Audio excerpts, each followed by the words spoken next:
Oral hypoglycaemia. पिछले video यानी पिछले क्लास में हम विभिन्न प्रकार के डायबिटीज के बारे में और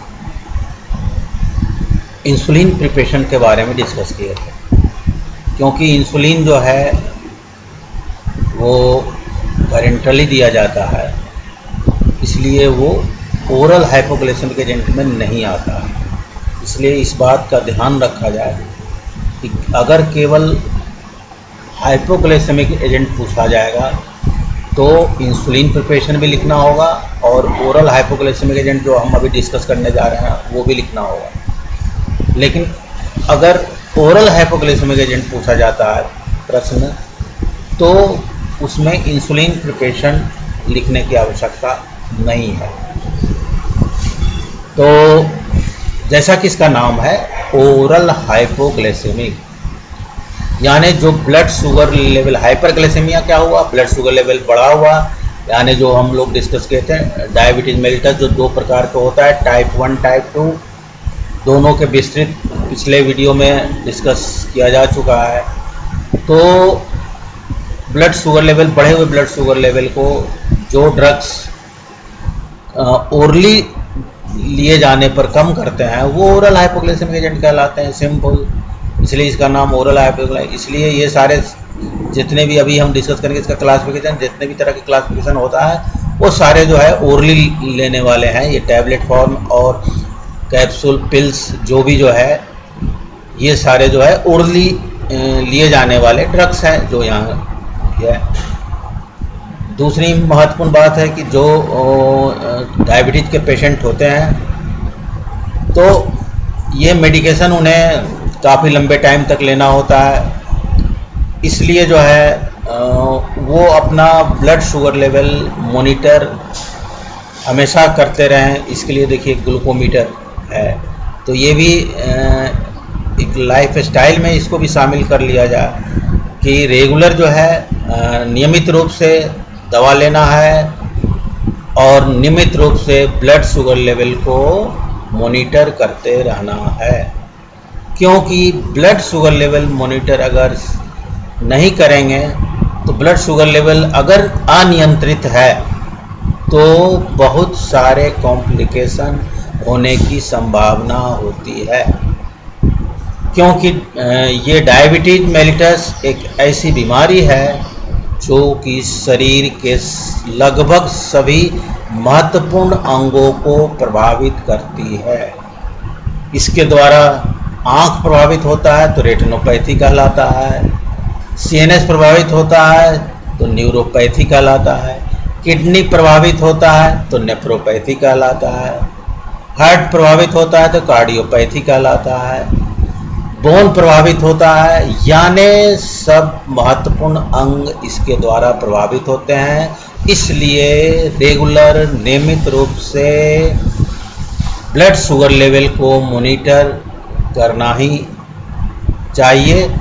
तो ये जो है ग्लूकोमीटर, इसलिए यहाँ है कि एक अवेयरनेस के लिए कि ग्लूकोमीटर ये है और इधर साइड में जो है ओरल हाइपोग्लाइसेमिक एजेंट जो लिया जाता है वो है। अब हम आगे ये डिस्कस करेंगे ओरल हाइपोग्लाइसेमिक एजेंट जो है वो कौन कौन से क्लासिफिकेशन है।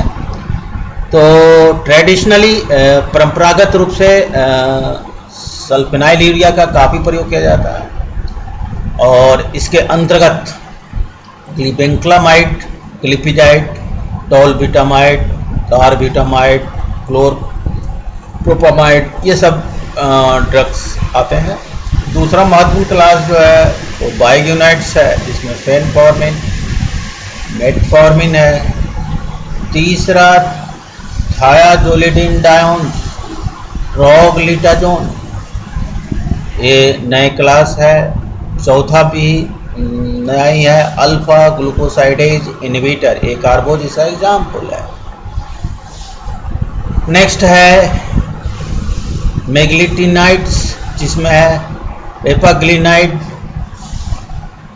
नेटिग्लिनाइड ये है। और पांचवा लास्ट जो है कॉम्बिनेशन थेरेपी। तो जनरली जो है कॉम्बिनेशन जो है काफ़ी पॉपुलर है और इस कॉम्बिनेशन में जो है सल्फोनाइल यूरिया और बाइग्यूनाइट का कॉम्बिनेशन होता है, यानी ये ग्लिपिजाइड का मेटफॉर्मिन के साथ कॉम्बिनेशन जो है काफ़ी पॉपुलर है और मार्केट में काफ़ी इसके जो है डोजेज फॉर्म आते हैं, कई कंपनी डोजेज बनाती है।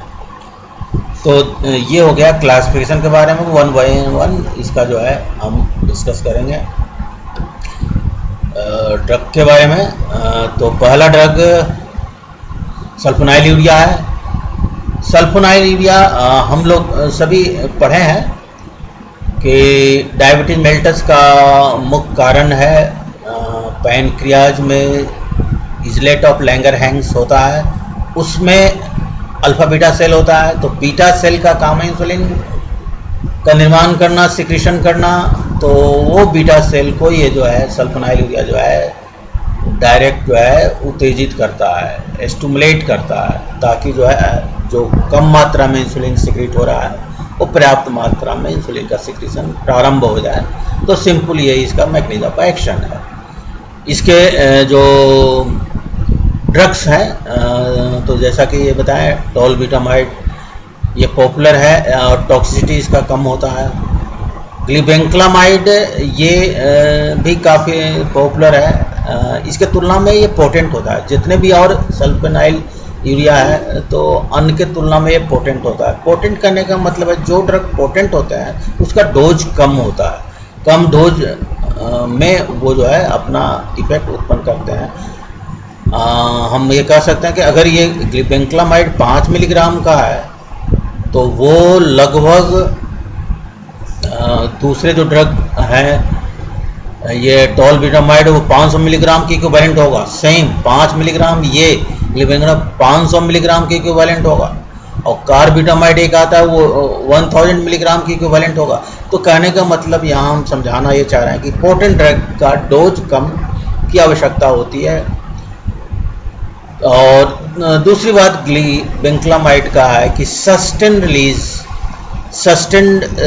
करते हैं, मतलब कि सस्टेन रिलीज से धीरे धीरे डोज रिलीज होता है तो उसका ड्यूरेशन ऑफ एक्शन लंबे टाइम तक होता है, जो कि इस कंडीशन के लिए आवश्यक भी है। सस्टेन रिलीज के इसका थेरेपेटिक यूज क्या होगा सल्फोनाइल यूरिया का, तो जनरली जो है टाइप 2 डायबिटीज़ जो हम पिछले क्लास में डिस्कस किए हैं, तो टाइप 2 डायबिटीज़ में भी जो नॉन कॉम्प्लिकेटेड डायबिटीज़ है, माने कॉम्प्लिकेशन अभी नहीं प्रारंभ हुआ है, तो उसमें ये काफ़ी कारगर है।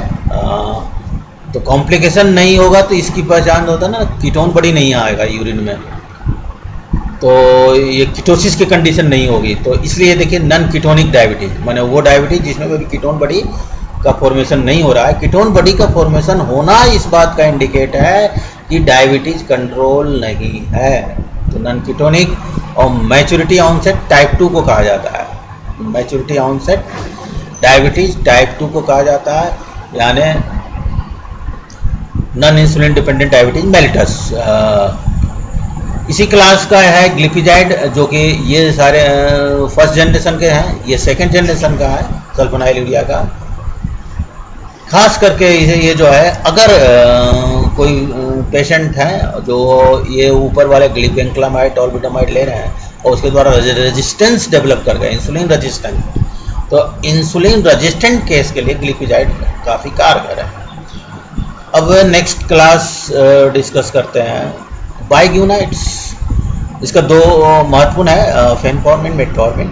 ये इसका मैकेनिज्म ऑफ एक्शन क्या है, देखिए ये बीटा सेल को स्टिमुलेट नहीं करता है, बल्कि जो ब्लड में जो ग्लूकोज है उस ग्लूकोज को वो जो है मसल और एडिपोज टिश्यू की ओर भेजेंगे और जहाँ से वो उनका जो यूटिलाइजेशन होगा, माने यूटिलाइजेशन क्या है, ऑक्सीडेशन होगा, ऑक्सीडेशन हो गया एनर्जी बनता है, तो वो ग्लूकोज का ऑक्सीडेशन, यूटिलाइजेशन का मतलब मसल में ग्लूकोज का ऑक्सीडेशन होगा। तो ये इनका मैकेनिज्म ऑफ एक्शन होता है और इंसुलिन को विघटित भी नहीं होने देते हैं, suppress the degradation of insulin. तो ये है इनका mechanism of action. Therapeutic use क्या होगा, ये वैसे बताएं, useful in type 2 diabetes, it is also given in type 1 along with insulin. Type 1 में भी बाइगोनाइट को दे सकते हैं इंसुलिन के साथ, क्योंकि टाइप 1 में इंसुलिन चूंकि डिपेंडेंट डायबिटीज मेलिटस है टाइप 1, तो उसके साथ इसको जो है दिया जा सकता है। Next class combination therapy. Combination therapy में हम पहले भी बताए थे कि सल्फोनाइल यूरिया बाइगोनाइट्स का कॉम्बिनेशन, जैसे कि बेंक्लामाइड और मेटफॉर्मिन, तो चूंकि दोनों का मैकेनिज्म ऑफ एक्शन अलग अलग लेवल पर है, तो दोनों का कॉम्बिनेशन सिनर्जिस्टिक प्रभाव उत्पन्न करता है। एक जहां ब्लड शुगर बीटा सेल को स्टिमुलेट कर रहा है, दूसरा वहाँ ग्लूकोज के जो है को यूटिलाइज ज़्यादा अधिक कराता है मसल द्वारा, उसका ऑक्सीडेशन होता है। तो ये दोनों का कॉम्बिनेशन काफ़ी इफेक्टिव है और टॉक्सिसिटी भी दोनों को कंबाइन देने से कम होता है और कम डोज की भी आवश्यकता होती है। तो ये इसके जो है उपयोगिता है। नेक्स्ट है थायाजोलिडिन डायोन्स, ट्रोग्लिटाजोन, सिग्लिटाजोन, योग्लिटाजोन, ये सब इसके साल्ट हैं। ये new class anti diabetic agent हैं और ये जो है देखिए किस तरह से इनका मैकेनिज्म ऑफ एक्शन में यहाँ यही बताना कि किस तरह से ब्लड शुगर लेवल को ये कंट्रोल कर रहे हैं, हाइपरग्लाइसेमिया को किस तरह से कंट्रोल कर रहे हैं। तो देखिए पहला तो यहाँ है कि हम कोई भी डाइट ले रहे हैं और डाइट स्वाभाविक है कि ओरली लिया जाएगा तो जीआईटी द्वारा उसका एब्जॉर्प्शन होगा, सिंपल है। तो पहला तो स्टेप ये है कि जीआईटी द्वारा जो एब्जॉर्प्शन हो रहा है उसी को ग्लूकोज का एब्जॉर्प्शन ही हिंडर करें, कम होने दें, तो कम पहुँचेगा ब्लड में। तो पहली तो ये है। दूसरा है कि हम सभी लोग पढ़े हैं कि लीवर जो है वो ग्लूकोज कार्बोहाइड्रेट मेटाबॉलिज्म का इम्पोर्टेंट है, जितना भी है ग्लाइकोजन से ग्लूकोज बनना जो प्रोसेस है, ग्लाइकोजेनोलिसिस, ग्लाइकोनियोजेनेसिस, तमाम ये सब लीवर द्वारा होता है। तो लीवर से ग्लूकोज आउटपुट ही कम हो जाएगा तो वो ब्लड में कम पहुंचेगा, ये भी है। और सेम टाइम जो है स्केलेटल मसल से ग्लूकोज का अपटेक होगा, तो अपटेक स्केलेटल मसल से ग्लूकोज का अधिक होगा, एडिपोज टिश्यू द्वारा भी अधिक होगा अपटेक। तो क्या होगा, ग्लूकोज का ऑक्सीडेशन होगा और जो है एनर्जी बनेगा। तो इस तरह से ये जितने भी इफेक्ट हैं वो सब सम्मिलित रूप से ग्लूकोज लेवल को, ब्लड में ग्लूकोज लेवल को कम करके नियंत्रित करते हैं। तो ये हुआ। नेक्स्ट ये है अल्फा ग्लूकोसाइडेज इनहिबिटर। नाम देखिए है अल्फा ग्लूकोसाइडेज, यानी एक एंजाइम है, साफ कर दिया, एएसी लगा हुआ है, इसका मतलब ये एंजाइम है। अब एंजाइम क्या काम करता है, इसका एग्जाम्पल है एकार्बोज। तो एकार्बोज देखिए एंजाइम है that increase the absorption of glucose, glucose का एब्जॉर्प्शन को बढ़ाता है। तो अगर जीआईटी ट्रैक एब्जॉर्प्शन होगा जीआईटी ट्रैक द्वारा, तो इनहिबिटर है, इनहिबिटर का मतलब वो एब्जॉर्प्शन को कम करेगा, रोकेगा। तो एब्जॉर्प्शन को रोकेगा तो ग्लूकोज ब्लड शुगर ब्लड में, ब्लड स्ट्रीम में कम पहुंचेगा। तो ये है। यहाँ पर देखिए हम लोग सभी जानते हैं कि जो डायबिटीज के पेशेंट होते हैं उनमें जो ब्लड शुगर लेवल जो चेक करते हैं वो दो तरह से चेक होते हैं। एक तो भोजन के 2 घंटे बाद किया जाता है, इसको शॉर्ट में पीपी बोलते हैं, शॉर्ट में पीपी। तो पीपी पोस्ट प्रेंडियल, भोजन लेने के 2 घंटे पश्चात। और एक होता है फास्टिंग का, बिना खाए पिए जो है ब्लड सैंपल देते हैं पेशेंट, फिर उसका वो फास्टिंग रिपोर्ट कहलाता है। तो ये दोनों ही अगर बढ़ा हुआ है, फास्टिंग का भी ब्लड शुगर लेवल बढ़ा हुआ है और ये दोनों बढ़ा है, तो इन दोनों को ये रिड्यूस करता है। तो ये चीज़ यहाँ शो किया गया है, थेरेपेटिक सिंपल है। NIDDM non insulin dependent diabetes mellitus, जैसे नॉन इंसुलिन डिपेंडेंट टाइप 2, ये टाइप 2 है। तो इसमें जो है इसका प्रयोग किया जा सकता है। एडवर्स इफेक्ट इसका है, डायरिया है, फ्लैटुलेंस मतलब गैस का फॉर्मेशन होना होता है, और abdominal pain. This is all about your oral hypoglycaemic agent. Thank you very much.